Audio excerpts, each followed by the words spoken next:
Hey guys, it's me, just coming on again, spur of the moment. It's a Friday. I am off work because I don't have work, but I'm taking the day off from looking for work for my own sanity.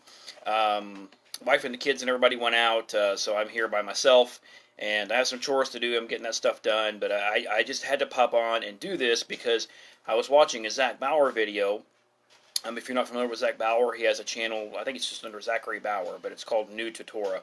But he was talking about, he's been doing this series. I guess this guy, Tom Friel, has this radio show called Wretched Radio, and he's been talking about the Hebrew Roots movement. So Zach has been going by point in this series and basically discussing, and rebutting Tom Friel's very weak arguments, okay? And so today's, he was talking about Matthew 5. And I wanted to come on and do this one, rather than just share Zach's video, which I may still do. I wanted to come on and do this one myself, all right? Because this is huge. This is the nail in the coffin for the whole "the law is done away with" argument, okay? You can go to Galatians, you can go all through Paul's epistles, you can go into the book of Hebrews, you can do all that stuff. But I've got 3 verses here that just trump everything there. Okay, so I'm going to talk about this. I'm going to read in Matthew 5. This is in the famous Sermon on the Mount, right? It's basically a blueprint for Christian living. Okay, rightfully so. Okay, that's a good thing. The Sermon on the Mount is epic. It's one of my favorite places to go in the whole Bible. Okay, that might surprise you, knowing how much I spend in the Old Testament, but I actually do love the New Testament. It's the main part of my faith. Okay, so look, I'm just going to read it. Matthew 5, 17, 18, and 19. And you'll see why I titled this the way I did. Do not think that I came to destroy the law, the Torah, in Hebrew, or the prophets. So just stop right there. One line at a time. Line upon line, precept upon precept. What's he telling us? Do not think that I came to destroy the law or the prophets. Or you might say abolish, do away with, put an end to, however you want to say that, okay? What does Christianity think? That he came to do away with the law, right? That he kept the law because we don't have to. That when he died on the cross, it meant that nobody has to keep the Torah anymore from that day forward. But he just said, don't think that, okay? So let's keep going. I did not come to destroy. Pause. I did not come to destroy, but yet Christianity teaches that's exactly what he did. But to fulfill. Now let's take a look at that word. In Tom Friel's thing on this Retro Radio, he basically says that when Jesus fulfilled the law, he abolished it. But he just said in the line prior that he didn't come to abolish it. So how does that make sense? Okay, so I'm not gonna abolish the law, guys. I'm gonna fulfill it. But wink, wink. When I fulfill it, I'll actually be abolishing it, even though I just said I didn't come to abolish it. Okay, that's Joe Biden logic right there. I don't know what else to say. That makes no sense. That makes 0 sense. So, fulfill. That word in Greek is the word plerou. I think I said it right, and that's the same word that we see all through the New Testament, okay? When Jesus goes to John the Baptist and is going to be baptized by him, and, he's like, no, I'm not going to baptize you, you baptize me. And then Yahshua says, no, let me do this so that we can fulfill all righteousness, I think is what he says. That same word, fulfill, it means complete, it means due to its fullest, okay? It means due to the maximum. So when Yahshua said he didn't come to abolish the law, but to fulfill it, he's setting up opposites. So instead of getting rid of it altogether and just abolishing it, he's doing it 100%. He's fulfilling it. He's doing it all the way. It's a contrast, okay? That's a biblical thing we see all through the Bible. You have, but, do. You see it all through the Proverbs, okay? So that's all he's doing, is setting a contrast here. He didn't come to do away with it. He came to do it all the way. Okay? And if you're going to say that by doing it all the way, he did away with it, then you're contradicting what he just said. He just said, don't think I came to do away with it. Okay? So let's keep reading. Verse 18. For assuredly I say to you, till heaven and earth pass away, one jot or one tittle will by no means pass from the law, the Torah, until all is fulfilled. Okay? Wow. I have a window in front of me and I'm looking outside and I can see heaven and earth very plainly. They haven't passed away. We don't see that happen until the book of Revelation, I think chapter 20. Okay? So, okay, Now, verse 19. Whoever therefore breaks one of the least of these commandments, now he's still talking about the law. Now this is, at this point, we don't have any of Paul's, vice lists. We don't have any of Yahshua's more detailed commandments that he gives later where he expounds on the commandments. We don't have any of that. The law that he's talking about here, to the audience, would only mean one thing, and that's the Torah that was given at Mount Sinai. That's how they're processing this, is they're standing around listening to him teach. When he says that, not one jot or tittle will by no means pass away from the law, the Torah, until all is fulfilled, that's what his audience would have understood. He's talking about the Torah. Okay? And that's what we should understand too. He wasn't writing this to Christians 2,000 years later. He wasn't speaking to Christians 2,000 years later, even though when we read these words, they definitely do speak to us, if we allow them. But he was speaking to real people, Hebrews, who understood that they were supposed to be keeping the Torah, and this is what he's telling them. Okay? Whoever therefore breaks one of the least of these commandments and teaches men so, that sounds like Christianity to me. Christianity teaches not to keep the commandments, shall be called least in the kingdom of heaven. But whoever does and teaches them, he shall be called great in the kingdom of heaven. So Paul says in Galatians, the law, you've fallen from grace. But Yahshua says here that if you do and teach the commandments, you'll be called great in the kingdom of heaven. I'm going to go with what the red letters say here. Now, Paul has his own thing. People misunderstand Paul. Peter talked about it in 2 Peter, okay? So whatever you think Paul says, you have to process it through the prism of what was said before. Yahshua, the Messiah, the Son of Yahweh, his own words are always going to trump whatever we think Paul said. And even if Paul actually did come out, let's say hypothetically Paul came out and said, look guys, plain black and white, the law was done away with, period. You better not do it or you're just going to go burn in hell. If Paul actually wrote that, point blank, and let's say he spent chapter after chapter after chapter detailing that, I'm still going to go with the letters here, okay? Because this is the Son of Yahweh speaking. He's saying that if you do and teach the commandments, you'll be called great in the kingdom of heaven. He says he didn't come to abolish the law, and he told us not to think he did. So that's what I'm going with. That's where I'm hitching my wagon, okay? And he makes it, and I don't have the verse in front of me. This is just coming to mind. But whoever does and teaches them, okay? There's a spot later where he's talking about the Pharisees and Sadducees that sit in the seat of Moses. And he basically says, do what they say, not what they do, okay? Because do what they say, they're reading from the Torah. They're up there behind the pulpit reading from the Torah. Yeah, do what they say because what they're saying is true. But don't do what they do. Why? Because they're doing their own commandments in addition to or sometimes in place of the ones that were given by the Almighty. The hand washing thing that he chastised them for, all this kind of stuff. They were doing in place of or in addition to the written commandments. Okay? So don't do as they do as they say. And here we're being told, whoever does and teaches them the actual commandments, the ones that came down from on high, shall be called great in the kingdom. Now, I don't know about you, but I would like to be called great in the kingdom. It's not from some egotistical thing, but it's just from the, well done, good and faithful servant standpoint. Okay? So I don't want to be, first of all, I would like to be in the kingdom. But I don't want to just like eke in. I want to actually please my master.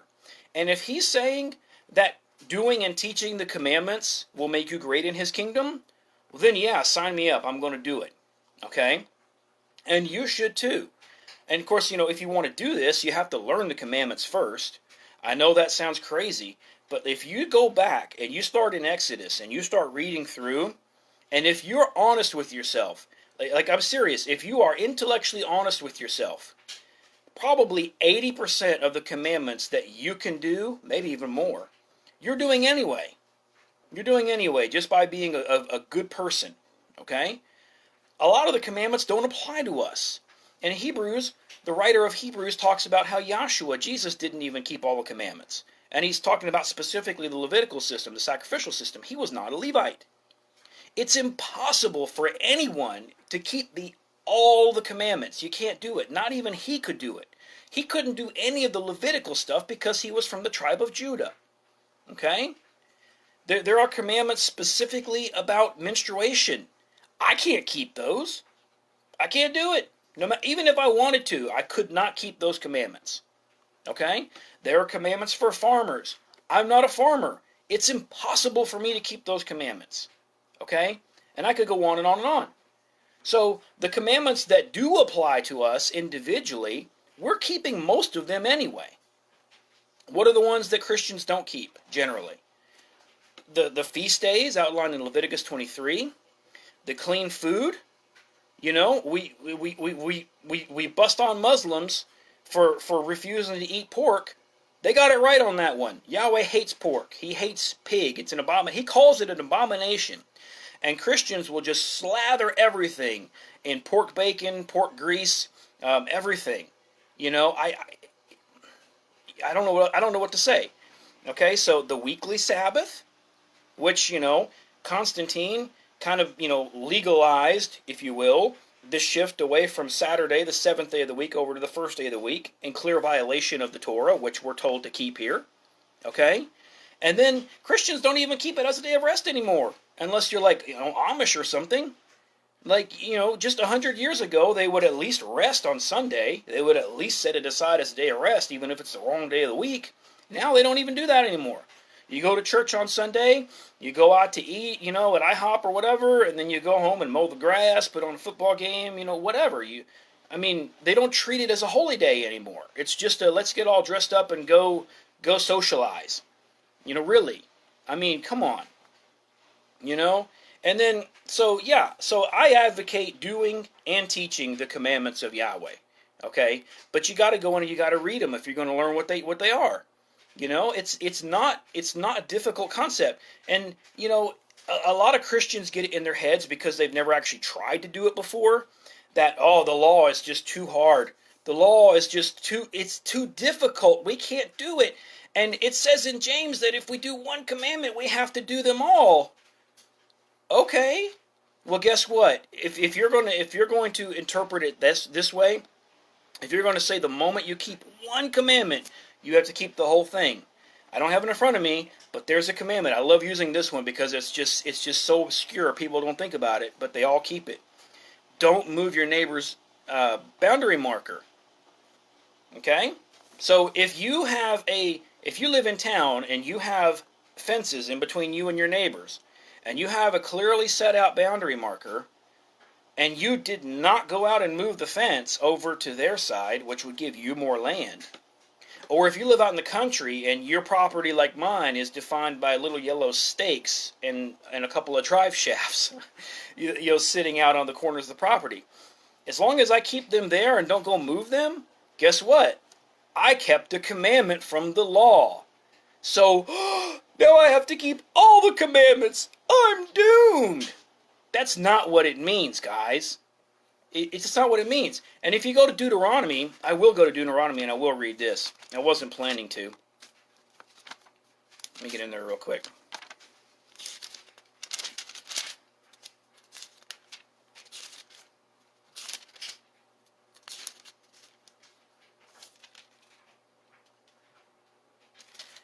I'm in my New King James, which I don't... Here we go. Deuteronomy 30. Now I'm going to start reading in verse 10. If you obey the voice of Yahweh your God, to keep his commandments and his statutes, which are written in this book of the law, book of the Torah, and if you turn to Yahweh your God with all your heart and with all your soul, For this commandment which I command you today is not too mysterious for you, nor is it far off. It is not in heaven, that you should say, Who will ascend into heaven for us and bring it to us, that we may hear it and do it? Nor is it beyond the sea, that you should say, Who will go over the sea for us and bring it to us, that we may hear it and do it? But the word is very near to you, in your mouth and in your heart, that you may do it. So Moses is basically saying, look, you can do this, guys. You can do this. Okay, so this is the guy who actually interfaced directly with Yahweh, actually heard the commandments, wrote them all down, and he's telling the people, you guys can do this. Come on, you can do it. You can do it. Now Joshua later, when they cross over into the promised land, tells them, I don't know if you guys should enter into this covenant. You guys can't do it. He's not talking about the commandments being too difficult to keep. He's talking about the people being too stiff-necked and rebellious to keep the commandments. You can't keep the commandments, is what he's saying. You can't do this. That's different from saying they're impossible to keep because they're too hard. Okay? And this dovetails right in with the concept that the law is bondage. Okay? You know, we read about the Sarah and Hagar analogy, right? The law is Hagar, you know, fleshly, carnal, and the New Jerusalem, you know, is the new covenant or whatever, you know. So like, you know, with that, like with that whole idea is that if you try to keep the commandments, you're under bondage. So okay, so Yahweh is going to like make this big deal of freeing his people from bondage in Egypt, take them a little journey away to his holy mountain, Mount Sinai, and then give them these commandments that if they choose to do them, they go right back under bondage. I'm sorry, guys, but that's just dumb. That just makes no sense. And what I'm talking about here is pillars of Christian doctrine. These are some of my biggest beefs with Christianity as a religion, is that we have these doctrines that make no sense with what we actually read in the Word, and they just don't make sense logically. Don't think I came to do away with the law. Jesus did away with the law.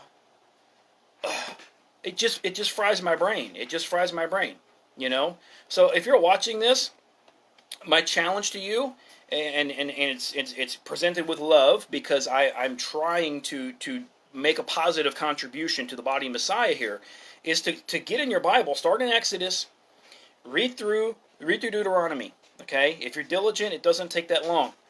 Take note of the commandments. Whenever you come to a commandment, just ask yourself, can I do this? Is it possible? If the answer is no, okay, that's great. Then don't even try. You can't do it. But if the answer is yes, I can do this, then do it. Chances are you probably are anyway. Like I said earlier, it's the food, it's the holy days, it's the Sabbaths, and it's the tassels. Okay, the tassels are one that get overlooked. Even within people in the Hebrew roots Messianic movement, they don't want to wear the tassels. I don't have any on right now because I forgot to put them on. But like, you know, it happens, right? But we're commanded to. And people will say, you know, well, they'll go to the New Testament, and they'll say, well, the Holy Spirit brings remembrance. Because the whole point of the tassels is to remember Yahweh's commandments when you see them. No, I'm sorry, that doesn't supersede a command to do something. Okay? He's not talking about, you know, he's not talking about remembering the commandments in that context. Okay? So it's apples and oranges. You can't use the two together, okay? Anyway, so my point on coming on to this is to just say, let's think critically here, okay? If your theology says that Jesus did away with the law when he plainly said he didn't come to do that and told us not to think he did, there's something wrong with how you're processing the data. It's not your fault. You were taught this growing up, just like I was in the Christian churches. Your grandparents were taught this, most likely. They were taught it by their parents. I mean, we're almost 2,000 years into this from the time of the church fathers. You know, it only takes one generation. We see this all through our Bibles. It only takes one generation to fall away from the truth. How many generations have we had since then? A lot more than one. So you can't tell me that we have this pristine, unadulterated doctrine that goes right back to the early apostles. No, we don't. It's been corrupted. Almost 2,000 years of corruption, degradation, and just doctrinal rot put into it.